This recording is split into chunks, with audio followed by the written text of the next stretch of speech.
ধনিয়াভেটি গাঁও পঞ্চায়তত উত্তপ্ত গাঁও সভা।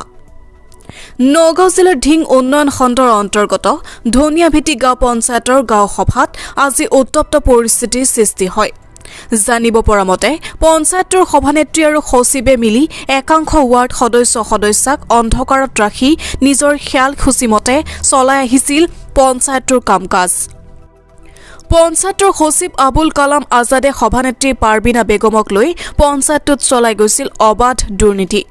ইয়াৰ উপৰি পঞ্চায়তৰ চৰকাৰী গৃহৰ জিঅ'টেকৰ সময়ত সভানেত্ৰীৰ ঠাইত স্বামী উপস্থিত থকাৰ লগতে অৰুণোদয় আঁচনিৰ ফৰ্ম বিতৰণৰ নামতো অনিয়মৰ অভিযোগ উত্থাপিত হৈ আহিছিল, যাৰ ফলত সভানেত্ৰী আৰু সচিবৰ বিৰুদ্ধে ক্ষোভিত হৈ আছিল একাংশ ৱাৰ্ড সদস্যাৰ লগতে পঞ্চায়তটোৰ একাংশ ৰাইজ।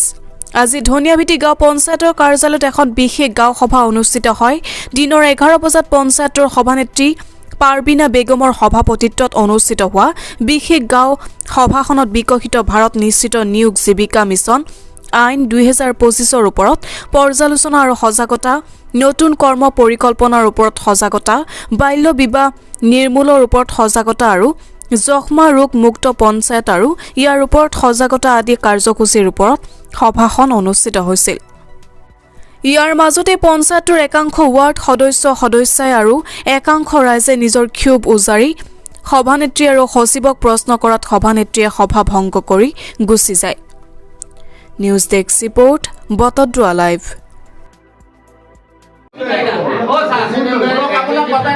আমি আপোনাক কোৱেশ্যন কৰিবলৈ একো নাই, আমি ৰাইজ তেখেতে আপোনালোকক কোৱেশ্যন কৰিব, আপুনি আনচাৰ দিব। ইয়াত যদি কোৱেশ্যনত যাওঁ আমি ৰাইজ, তেতিয়াহ'লে এইটো বিশৃংখলা কাৰণ কত হৈছে কি প্ৰেসিডেন্ট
হয়, আমি আপোনাৰ ধনিয়াভেটি পঞ্চায়তটোৰ আমি চাওক ভুমুৱাগুৰি পঞ্চায়তৰ পৰা 4টা ৱাৰ্ড ধনিয়াভেটি পঞ্চায়তৰ লগত আমাক চামিল কৰিলে চৰকাৰে, কিন্তু আমি ভবা নাছিলোঁ যে ধনিয়াভেটি পঞ্চায়তটো ইমান দুৰ্নীতিয়ে লুটিপুটি খোৱা।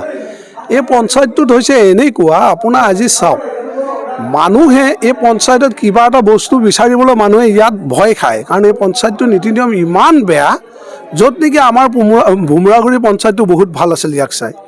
কাৰণ ইয়াৰ যিসকল প্ৰতিনিধি তেওঁলোকে নিজেই চব কাম কৰে, নিজৰ মেম্বাৰসকলে নিজে একো নাজানে। আৰু এই পঞ্চায়তত মানে আপোনাৰ যিগৰাকী বৰ্তমান ছেক্ৰেটেৰী, তেওঁতো একোৱেই নাজানে। তেওঁৰ ওচৰত আপোনালোকে যি বিচাৰে একো বস্তুৱেই নাজানে। আজি ঘৰবিলাকৰ কিবা শুনিছোঁ যে জিঅ'টেক আকৌ নতুনকৈ কৰিবলগীয়া আছে, কিছুমান কেঞ্চেল। এতিয়া তেওঁ কেইটামান ৱাৰ্ডতে কাম কৰি থাকে, আনখিনি ৱাৰ্ডত তেওঁ আজিলৈকে খবৰেই লোৱা নাই। যেনে আমাৰ 10 নম্বৰ ৱাৰ্ডত আমি ট্ৰাইবেল মানুহক লৈ এটা আমাৰ 10 নম্বৰ ৱাৰ্ড, তাত আমাৰ ট্ৰাইবেল মানুহৰ এদিন এগৰাকী বাইদেউক পঠিয়াই 10জন মানুহৰ ঘৰ খালি তেওঁলোকে জিঅ'টেকিং কৰিলে। এতিয়ালৈকে তাত প্ৰায় 30-35টা জিঅ'টেকিঙৰ ঘৰৰ কাম পৰি আছে। ইয়াৰ পৰা পঞ্চায়তৰ পৰা মানুহ নাযায়, ছেক্ৰেটাৰীক ফোন কৰিলে ৰিচিভ নকৰে। এনেকৈ হ'লে ছেক্ৰেটাৰীজনৰ নামটো মই বৰ বেছি নাজানো, কাৰণ নতুনটো এইটো পঞ্চায়তৰ। এতিয়াৰ দাই আমি জনাওঁ যে আমাৰ যিগৰাকী BDO ছাৰ তেখেতৰ ওচৰতে আমি তেখেতকে অনুৰোধ কৰোঁ যে ছাৰ আপুনি এই বস্তুটো অলপ তদন্ত কৰক, ধনিয়াটি পঞ্চায়তটো অলপ পাৰে যদি নিকাহ কৰক। আজি যিবিলাক ঘৰ আহিছে মানুহবিলাকে শুদ্ধমতে ঘৰবিলাক পাব লাগে।